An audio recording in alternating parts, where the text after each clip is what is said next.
Bem-vindos ao terceiro episódio do podcast da Japan House São Paulo. Eu sou a Natasha Barzag Genem, diretora cultural, e estou aqui com o editor da revista 451, Paulo Werneck. E aí, Natasha, tudo bem? Obrigado pelo convite para a gente continuar essa conversa sobre literatura japonesa. O livro de hoje foi um dos maiores hits do nosso clube de leitura, né? O super contemporâneo Querida Combine, da Sayaka Murata. Foi mesmo, Paulo. Aliás, foi tão legal que a gente tentou reproduzir aqui no estúdio uma versão pocket do nosso clube de leitura. A gente convidou ao mesmo tempo 3 dos nossos entrevistados desse episódio. O chefe Rafael de Spiriti, a crítica literária e psicanalista Fabiane Seques e o repórter Zeca Camargo. O que tem 24 horas hoje em dia, e às vezes ela vale de combine, é farmácia, Sim. né? A farmácia, Sim. Mas é que as farmácias de hoje em dia estão muito mais cheias de restrições, as aqui. Isso é uma restrição municipal sempre, né? O que pode vender, não é o que do não Rio. pode vender. A do Rio é combine, total. No Rio pode vender. No Rio é combine. Então, Mas sabe quando a conversa tá tão boa que a gente vai longe? Será que a gente negligencia as nossas combines de São Paulo? Quer dizer, será que a gente tem coisas aqui que estão tão integradas na nossa paisagem que a gente nem enxerga e que a gente talvez pudesse destacar na paisagem e criar talvez um livro? é a padaria? Talvez a É a padoca. Mas a padoca também caiu, né? Também se desvirtuou total, Virou outra né? coisa. Mas a padoca boa, a boa e velha padaria. Mas ali, essa padaria fornida de São Paulo, que tem até sushi, Não, é isso que eu tô inclusive. falando, né? Não, pois é, isso é outra coisa. Isso é Desvirtuou, uma né? distorção. Já reparou a comida árabe em São Paulo? Quanto tem de esfirra legal? E como tem bastante, todo bairro tem. E cada uma meio num estilo, uma mais libanês, outra mais armênio. A São Paulo Eu tava pensando nas lojas de suco do Rio. um pouco também. Que é Em mesmo, São Paulo não mais no pegou Rio, isso, é dificílimo. Então, em São Paulo acho que é o dogão pós-balada. Cheio de batata palha. É um nicho Dicas de negócio. gastronômicas com a Natasha Barzag. Mas na época da Copa também o pessoal que vinha de fora ficou muito encantado com o conceito de quilo, não foi? De poder misturar tudo. Boa, talvez o o quilo quilo. ser a garota da balança do quilo, talvez. Ou o cara O do rodízio. espeto, que é o rodízio. Rodízio. Isso dificilmente ela teria uma combine aqui, porque o brasileiro é a fartura. É o dogão cheio de fritas, é o Com purê de batata. é o acarajé que o camarão tem que estar caindo. As combines seriam pequenas, então, para o nosso espírito cívico. Né? Ah, certamente. Conversa boa não tem roteiro, né? Como a gente tá aqui pra apresentar o livro pra você, ouvinte querido, a gente vai organizar essa conversa no podcast. É isso aí, vamos organizar. Baixou a Maricondo aqui no podcast da Japan House. E além disso, a gente descobriu que tem combines de verdade aqui em São Paulo. Elas só não são 24 horas. A nossa produtora, Natália André, foi até o bairro da Liberdade, o tradicionalíssimo bairro da imigração japonesa em São Paulo, e encontrou uma porção de combines. Mas será que todo mundo sabe o que é uma combine? Combine vem de convenience. São palavras inglesas, né, que eles adaptaram e tal. Então, combine é um nome japonês derivado de convenience, por causa de convenience store, loja de conveniência. Mas não é uma loja de conveniência qualquer. É uma loja de conveniência com tudo que você pode imaginar e mais um pouco. Uma cadeia de lojas iguaizinhas espalhadas pelas grandes cidades japonesas que ficam abertas 24 horas. A gente já viu uma combine e tal, mas mesmo se eu não conhecesse, você via claramente aqui o que é. E uma das coisas que você repara é que as coisas são bonitas, são prontas, são empacotadas. Elas estão próprias para o consumo. Mas esse não lugar, justamente, que eu acho que justamente combine. A gente já começou viciado aqui, que sabe o que é um combine, a gente já imagina isso, mas eu desafiaria talvez alguém ver um 7-Eleven aqui ou um AMPM, sei lá, né? Não é bem isso. A simplicidade com que ela coloca tudo isso te permite construir isso de maneira muito clara e pode ser literalmente qualquer coisa, uma estação espacial, até um posto no meio da estrada, alguma coisa assim que você imagina isso de uma maneira que pode ser, essa combine. É obviamente um fenômeno japonês, sobretudo nas cidades grandes, Tóquio, Kyoto, Osaka, essas coisas todas, mas ela existe num universo só ali. Acho bem bacana, esse é um mérito da Murata. E a nossa protagonista aqui do Querida Combine, a Keiko, é vendedora numa dessas lojas. Existe um mínimo de interação ali e numa cidade grande aquilo já pode ser considerado quase uma rede social. Tanto que quando entra uma hora alguém na Combine e começa a reclamar das coisas, isso cria um ruído, né? um terremoto ali. Esse cara tem que ser retirado dali, porque ele quebra aquela harmonia da gentileza, do dia a dia, da promoção. Ela quer vender sem daqueles bifes da milanesa ali naquele dia e tal. Eu acho isso bonito. Normalmente eu boto sempre o óculos cor-de-rosa. Eu acho isso legal. Essa é a cidade grande e há um mínimo de cordialidade ali, há um mínimo de interação civil e até afetuosa ali nesse dia a dia tão corrido. A Querida Combine é totalmente o retrato disso. A Sayaka Murata transporta a gente para dentro da rotina na Konbini e nos ajuda a conhecer melhor o Japão e a cultura japonesa a partir da Konbini. Poucas coisas fazem a gente ter tanta intimidade com um país, mesmo sem nunca ter pisado lá, como um bom livro, né? E supermercado, feiras, todas essas lojas de produtos e comida. Eu falo que um livro é sempre melhor do que um guia, mas muito melhor. Esse livro aqui, por exemplo, exemplo perfeito. Porque você está lá, você entende o que é o Japão, sem precisar ter uma dica de que, olha, a Konbini é isso, é isso, é isso. Eu, inclusive, escrevo sobre turismo e sempre privilegio uma história pessoal. Lá, quando eu comecei a escrever na Folha, na coluna de turismo, a primeira coluna que eu fiz na Folha chamava-se Povos e Países. Ninguém aqui tem idade para lembrar, mas isso era um fascículo editado pela Editora Abril nos anos 70.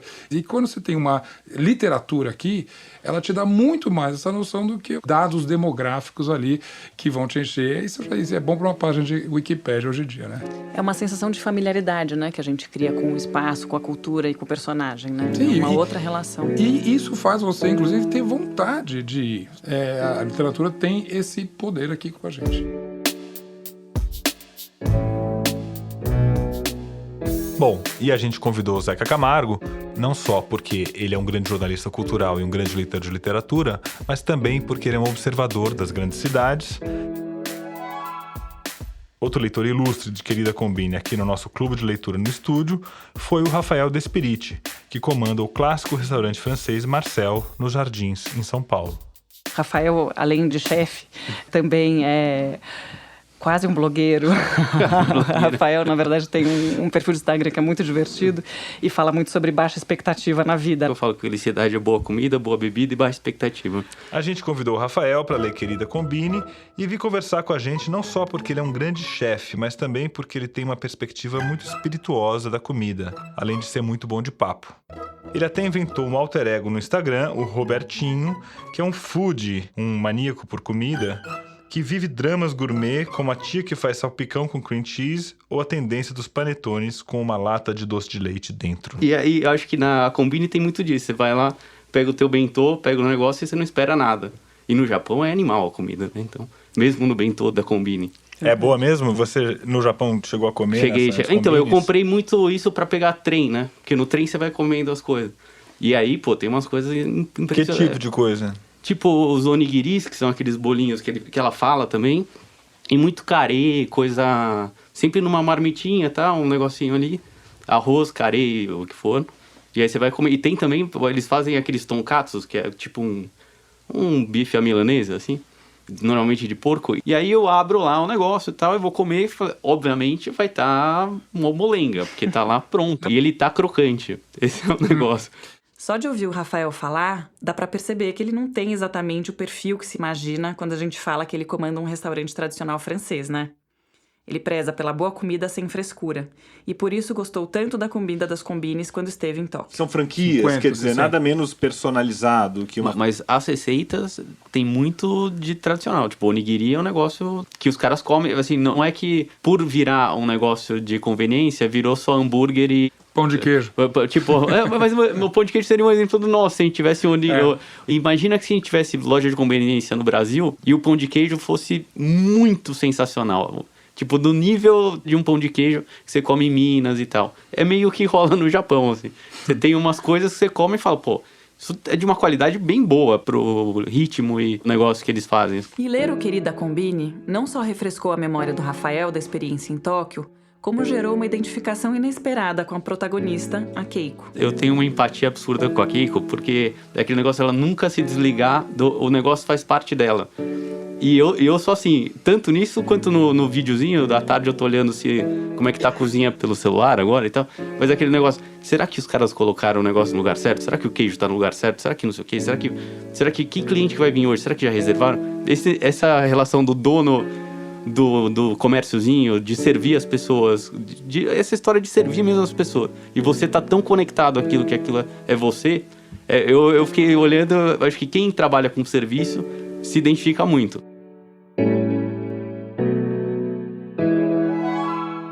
Eu conversei também com um outro leitor de Querida Konbini, o escritor Ricardo Lízias, que compartilha de vários pontos de vista com o Rafael. Na verdade, eu tenho realmente um certo interesse nas coisas japonesas, sobretudo a literatura e a comida. Então, como eu acompanho os lançamentos, esse tinha me chamado bastante a atenção. É um livro muito atraente, inclusive para a leitura, não é? Porque os acontecimentos se sucedem muito rapidamente, ainda que nada aconteça exatamente também, né? Então, isso já é uma coisa que me chamou muita atenção, inicialmente. Um livro que a gente lê com tanta facilidade, um livro que se desenvolve tão bem, sendo que, na verdade, praticamente nada ocorre, né? Ele tem uma coisa curiosa, que são esses dois tempos, né? Assim, uma coisa frenética, que parece muito próxima ao que a gente imagina ser a sociedade japonesa, né? Uma cidade japonesa, Exato. A correria, a impessoalidade, as pessoas que estão sempre passando pelos lugares. E também esse tempo meio parado, que é o tempo da personagem principal, que exato. fica ali dentro da Combine, né? E essa loja de conveniência serve um pouco para a personagem como uma espécie de refúgio, tanto dos problemas dela, quanto dessa própria movimentação de uma cidade super inchada, não é? Em que ela acaba indo um pouco se proteger na loja de conveniência. É engraçado que, ao contrário de mim, do Zeca e do Rafael, o Ricardo Lízias nunca foi para o Japão, nunca pisou numa Combine. E mesmo assim, o livro deu para ele essa possibilidade de descrever exatamente o ambiente.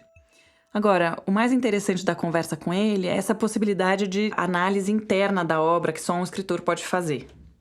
O livro tem uma junção muito interessante entre espaços limitados, ele se passa quase exclusivamente em 2 lugares, que é a Combine, a loja de conveniências, e o pequeno apartamento onde a personagem principal mora, com raríssimas exceções de que quando ela sai para visitar a irmã. Há essa economia de espaços, o conflito se passa no interior da personagem, ou seja, em um espaço também bastante limitado, a uma pessoa só. Então, é um livro de aspectos muito econômicos, não é formais, e isso eu achei muito bem organizado, né? Uma coisa interessante que eu acho é um diálogo com certa literatura francesa, por exemplo, que também trabalha com pequenos espaços, não é? Que também lida com uma economia de recursos para construir uma narrativa que acaba, no final, não sendo nada limitada. E eu acho que ele descreve muito bem essa questão contemporânea das personagens deslocadas, né? No meio de cidades muito inchadas e já muito desumanizadas também. Esse livro é um livro político, na sua opinião? Ah, claro que sim. Não tenho dúvida. Em primeiro lugar, há um trabalho muito evidente de questionamento da ordem capitalista completamente destrambelhada e desordenada em que a sociedade se coloca, como ela vai mostrando que as pessoas, na verdade, são levadas por esse destino, né? E, em segundo lugar, a posição da mulher na sociedade. Bom, a gente está vivendo uma primavera feminista, né? E claro que a trama envolvendo a nossa personagem principal, a Keiko, trouxe a discussão para esse lado. A crítica literária Fabiane Seques, que também participou do nosso clube de leitura radiofônico, falou um pouco dessa discussão sobre o papel da atendente de Combine. Esse livro, você acha que ele faz parte de uma onda feminista literária que a gente está vivendo hoje, inclusive no Brasil? Talvez ele tenha sido tão bem aceito editorialmente, mais de 18 países, né, para qual ele foi traduzido, best-seller no Japão. Talvez ele tenha sido bem aceito porque tem uma predisposição, tem um interesse das pessoas em lerem mais obras escritas por mulheres, com narradoras mulheres. Mas eu não sei como ele se encaixaria, porque eu acho que ela é uma personagem muito atípica, em todos os sentidos, né? Então, ela com certeza não é uma heroína feminista. Ela, inclusive, diz que na Combine não tem discriminação por gênero, mas, na verdade, é por um apagamento, né? Não propriamente por um endereçamento de diferenças. E eu acho que, do ponto de vista da psicanálise, o que me chama a atenção é porque ela tem uma lógica própria, né? Ela tem um discurso muito próprio. E isso também faz com que a gente viaje para o mundo dela. Transporte, como é em primeira pessoa, principalmente, a gente só tem essa perspectiva, então a gente é transportado para a lógica dela, que é outra lógica. Então eu acho que isso é muito legal nesse livro, que qualquer rótulo pré-concebido, anterior a ele, você tem que deixar um pouco de lado para acompanhar ela, né? Durante a discussão lá na Japan House, quando a gente fez o clube de leitura, uma leitora até perguntou, mas não seria autismo, mas não seria isso? As pessoas querem diagnosticar a personagem, é isso? Ficaria mais fácil colocar ela Num quadrado. E eu acho que o legado da literatura é justamente propor o oposto disso, né? Que a gente não nomeie as coisas de um jeito que limite, mas que a gente se permita acompanhar cada experiência de cada narrador, cada personagem, à sua maneira. Então, mais para alargar horizontes do que para confirmar. A Fabiane é colaboradora frequente da 451, a revista dos livros, e publicou lá uma resenha de Querida Combine na edição de outubro, que está lá no nosso site, é só você visitar 451.com.br. Ela comentou lá na resenha, e aqui também com a gente, a tradução brasileira feita pela Rita Cole para Estação Liberdade. Eu acho que ele não soa traduzido, ao mesmo tempo ele transporta para uma outra ambiência, né? Então você lembra o tempo todo que você não está em São Paulo, que você está em um outro lugar. E eu acho que isso se apaga, por exemplo, na expressão loja de conveniência, né? Porque a gente vai no imaginário relacionar com a nossa loja de conveniência. E quando ela não deixa a gente fazer isso, o tempo todo ela lembra. Rasgue o seu dicionário anterior e tente se transportar, né? Então acho que ela foi muito feliz nisso. Aliás, a Fabiane e a Rita Cole estiveram juntas no nosso clube de leitura lá na Japan House São Paulo para comentar justamente o Querida Combine. Quem ouviu o nosso primeiro episódio aqui do podcast, que foi sobre o assassinato do comendador do Haruki Murakami, vai se lembrar da Rita. Rita, considerando que você também traduziu o livro do Murakami, que a gente já discutiu aqui, são duas linguagens tão diferentes. Como é para uma tradutora trabalhar assim com uma linguagem como a do Murakami, que é bem fluida, bem envolvente, e um livro como a Combine, que é mais incômodo, com uma linguagem mais dura? Na verdade, eu não sinto uma grande diferença de dificuldade ou de coisa assim, porque a linguagem da Murata, ela é seca, assim, né? Ela é meio quase sem emoção, né? informativa, assim, né? Padrão, né? Não tem nenhum floreio, bate muito com o jeito que a personagem pensa, né? Então, a Querida Combine, ela é um livro de tradução mais simples, vamos dizer assim, né? Em termos de linguagem, sim, mas em termos de referência, é bem mais difícil. A referência cultural? Referência assim? cultural, porque, por exemplo, as pessoas que trabalham lá, tem a pessoa que faz o baito, que é ela, tem a pessoa que faz pato, que é geralmente uma mulher já casada, que já criou os filhos, daí ela vai trabalhar de novo. Essencialmente, elas fazem o mesmo trabalho. Mas em uma frase, você descreve isso. Então, você fala, tipo, tem fulana que é uma pato, que vem de part-time. E quando você fala isso, você já sabe, essa é uma mulher meio de meia idade, assim, assim, assim. Então, essas referências... Como você resolveu isso aí, por exemplo? Primeiro eu resolvi fazendo uma longa introdução que explicava tudo isso. Aí depois a gente tirou, que foi uma boa ideia. Porque não adianta eu querer educar um leitor brasileiro e ficar tipo, olha, veja bem, tem tal e tal tipo de funcionário, é assim, esse aqui é o tipo 1, esse aqui é o tipo 2... Você tem que acreditar que a obra vai se sustentar e vai funcionar apesar disso. Então, às vezes, eu só coloquei no texto. Ela era uma mulher casada assim, assim. Você meio desdobra aquela palavrinha e explica. Em outros casos, não dá pra você desdobrar aquela palavrinha, porque vai bagunçar o texto, então você perde. E tem coisas que eu penei um pouco, porque eu ficava, isso aqui tá estranho e tal, mas eu acho que é estranho para um leitor japonês também, que isso é uma coisa que eu tento tomar cuidado. Que tipo de coisa? Que são do universo da Combine. Então, ela fala assim, eu tava lá fazendo face-up, que é virar todas as embalagens pra frente. E isso, se você não trabalha numa Combine, eu suponho que um japonês também não sabe do que ela tá falando. Mas essa mulher, pra ela, esse é o mundo. Então, é assim que ela fala. E essas coisas a gente deixou pelo contexto, você vai entendendo o que é. E algumas coisas a gente pôs nota quando não dava, mas tinha essa dificuldade que não eram referências exatamente à cultura japonesa, era a cultura da Combine. E daí eu falo, bom, aí é uma referência específica desse livro que eu acho que ela tá de propósito botando ali, que você não entende.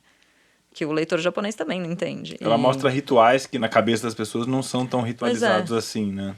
Isso, às vezes, eu tenho medo de traduzir e explicar demais e ficar todo mundo meio, nossa, olha, no Japão eles são assim. Eles não são, a pessoa que trabalha, né, é muito específico dali. É uma delícia conversar com a Rita, entender todos esses meandros e dilemas de traduzir de uma língua, de uma cultura tão diferente da nossa. Por mais que ela diga que a linguagem da Sayaka Murata não seja um grande desafio de tradução para ela, cada escolha é feita a partir de 1000 cálculos, começando pelo título. E nos Estados Unidos ele teve um título bem mais literal, né? A Garota da Loja de Conveniência. A gente discutiu muito o título, porque o título em japonês, ele não é a pessoa da loja, ele é pessoa-loja. Ele é a pessoa Combini. A loja é um personagem. Combine pode ser uma pessoa Não, também? é como se fosse uma adjetivação. Na minha leitura, que é só minha, parece meio um homo combinis. Sim. Não é uma pessoa da loja, é a pessoa loja. É um outro tipo de pessoa, que eu acho que tem a ver com o jeito que ela pensa, tem a ver com o processo que ela faz, assim. E mesmo como ela fala da Combini, né? E como ela fala, então ela parece que ela transcendeu aquilo e ela tem uma outra relação com aquela loja, né? Então, pra mim, se você falasse a mulher da loja de conveniência, Afasta. não tem muito isso. E eu tinha uma coisa que não é mulher, né, no original, é pessoa, é ser humano. E o livro todo ela fica meio, aparentemente as coisas têm que ser assim porque eu sou mulher, mas pra ela isso não faz diferença, ela é uma pessoa da Combini, não importa que ela é uma mulher. E daí eu tinha uma birrinha que eu não queria pôr no título, o mulher, porque eu achei que não era certo com a narradora. Nesse caso, e nesse momento, até pelo que a gente conversou com a Fabiane, da discussão sobre o papel da mulher na sociedade, as decisões de tradução são ainda mais delicadas. Mas será que dá pra chamar a querida Combini de uma obra feminista? Esse livro tem sido lido como um romance feminista, né? É porque ele é, né? Da forma que ela questiona essas coisas todas que são esperadas dela e tal. Mas a personagem, eu acho que ela não... Ela não vocaliza esse feminismo que ela a não escritora... vocaliza, ela questiona, né? Isso eu acho interessante da Murata, na verdade, porque ela descreve as coisas, né? Mas a questão de gênero aparece bastante nela, porque ela tem muito essa coisa com a reprodução, que eu acho que tem a ver também com o Japão de hoje em dia, com a queda da natalidade, né? Sim. Mas eu acho que não é tanto um questionamento mais próximo de um feminismo que a gente está mais acostumado, que é um questionamento já, isso aqui tá errado, eu acho... Não, também achei que... É uma curiosidade. É assim, mas por que será que é assim? E se fosse desse outro jeito? Mas e se eu quiser ficar aqui, vivendo, trabalhando na Combini para sempre? Mas isso acaba trazendo um monte de questões de feminismo que eu acho que ecoaram em vários lugares, né? Boa, é isso. A própria autora falou, Querida Combini não é exatamente um manifesto, um libelo feminista, mas não precisa ter esse tom para ser um livro de teor feminista. É um livro questionador, um livro que nos põe para pensar e um livro até incômodo em alguns sentidos. Essa personagem, assim, ela é uma personagem muito estranha, né? É difícil de categorizar o que tem de diferente com ela, mas ela não processa as relações humanas e as interpessoais, etc., como as outras pessoas. Então ela trabalha nessa Combini, que todo mundo acha normal você trabalhar na Combini, só que ela já tem 36 anos, e daí começa a ficar estranho você trabalhar na Combini. Era pra você ter um trabalho de verdade, ou você casar e ser uma dona de casa, né? Então... ela parte meio disso, né? Desse choque. Ela tá lá trabalhando já há 18 anos e tá tudo bem, mas ela começa a passar do momento em que ela pode ficar lá, né? Ela tá na véspera quase de uma virada na vida dela que a gente não que fica esperando, mas não acontece. É que não é uma virada que sai dela, né? As pessoas acham que ela tem que estar indo para uma próxima, né? As pessoas não aceitam que ela não siga um curso natural, digamos, normal. E o que eu acho interessante desse é que ela tem umas observações e ela tem uma coisa de perceber coisas que não fazem sentido no comportamento das pessoas que, num primeiro momento, você olha e fala, verdade, eu concordo. E daí ela vai um passo além, você começa a ficar meio, não, pera. Aí também não, assim, ela é mais estranha. Então, parece que você tá concordando com ela, assim, parece que você tá meio...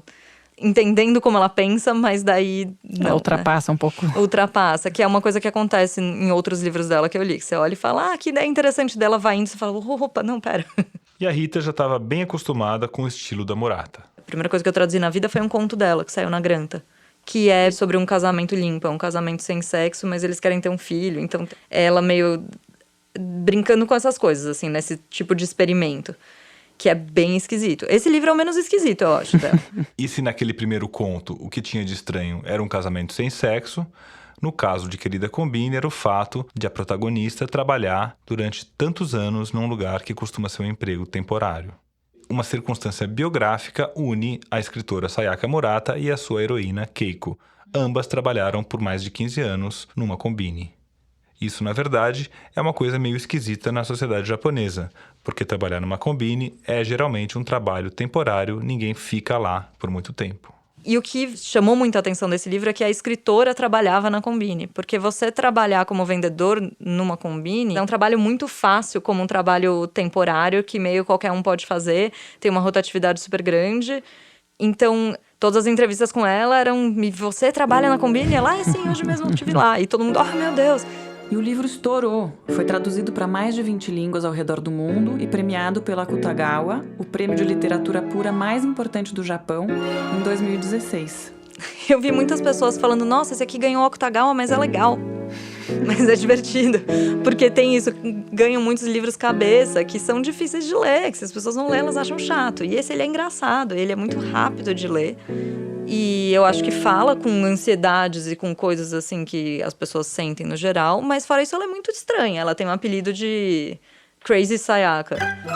Eu acho que ela é uma autora de fôlego, porque ela já tem vários outros livros que ela publicou antes desse, que tinha, eu acho, um relativo sucesso lá, daí explodiu quando ela ganhou o Akutagawa.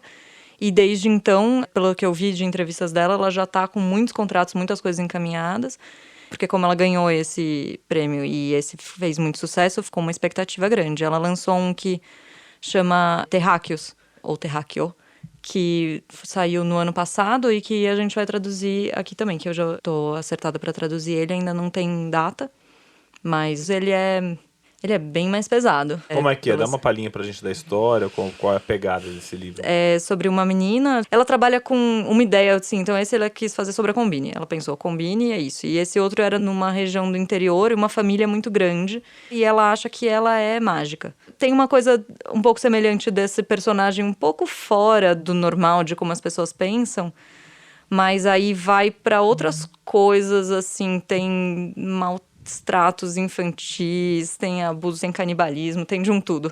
Mas tem também um humor, assim, uma leveza no meio disso que eu vejo na Combine também.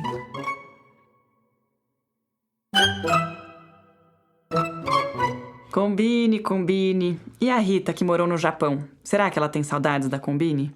Você, quando morava no Japão, frequentava combines. Isso se naturalizou na sua vida, imagino. Como foi depois que você voltou para São Paulo? Muito triste. E assim, eu não queria ser fã da Combine. É o capitalismo altamente desenvolvido, mas elas são maravilhosas. Você não precisa se preocupar, você sempre tem tudo que você precisar dentro da Combine. E eu lembro uma vez, logo depois que eu tinha voltado, que eu tava em casa tarde da noite, assim, e por algum motivo eu pensei que eu queria um grampeador. E eu pensei, tudo bem, eu vou ali na Combine. E daí eu percebi que não tinha uma Combine e foi muito triste, dá um desamparo, assim. Eu tenho uma relação pessoal com a Combine. Uma das dificuldades nessa tradução foi assim, mas eu não sei se as pessoas estão entendendo exatamente o que é a Combine, porque ela é muito mágica. As pessoas vão ter que ir pro Japão para conhecer uma verdadeira Combine. Sim. Ou então a Japan House, quem sabe não abre uma. Isso. Pop-up Combine. Pop-up Combine. Bom, enquanto a Pop-up Combine não vem, esse episódio do podcast da Japan House São Paulo vai ficando por aqui e é o último de 2019. A gente vai dar uma paradinha nessa virada de ano e volta dia 28 de janeiro de 2020. E durante esse recesso, se você ainda não ouviu, ouça os nossos 2 primeiros episódios sobre o assassinato do comendador, do Haruki Murakami, e sobre Ayako, de Osamu Tezuka. Deixa a gente te fazer companhia nessas férias, na praia, na montanha, onde mais você estiver, aqui com o nosso podcast da Japan House São Paulo. E eu queria aproveitar para convidar você a ler a edição de janeiro da revista 451, que traz na capa um relato de não ficção do Haruki Murakami, traduzido pela Rita Cole. O grande autor japonês relembra um episódio de infância, no qual ele e o pai dele abandonaram juntos um gatinho. A grande crítica Leila Perrone Moisés, que fez parte do nosso clube de leitura da Japan House, faz uma resenha sobre o assassinato do comendador. A revista chega nas bancas a partir do dia 15 de janeiro. E já anota na agenda, dia 28 de janeiro, a gente está de volta com esse super clássico da literatura japonesa, O Livro do Travesseiro, do Seisho Nagon. O podcast da Japan House São Paulo é uma produção da Rádio Novelo. Nossa diretora é a Paula Scarpim, nossa produtora Natália André. A música tema é de autoria da Mari Romano e a finalização é do João Jabassi. A responsável pela coordenação digital é a Kellen Moraes. A identidade visual é do Thiago Minoro. A coordenação é da Laura Braga. Bom, vocês acham que a gente vai sair de férias, mas a gente não vai. Dia 28 de janeiro, podcast novo aqui no ar, comigo e com o Paulo. Até lá. Valeu, querida, depois a gente combine.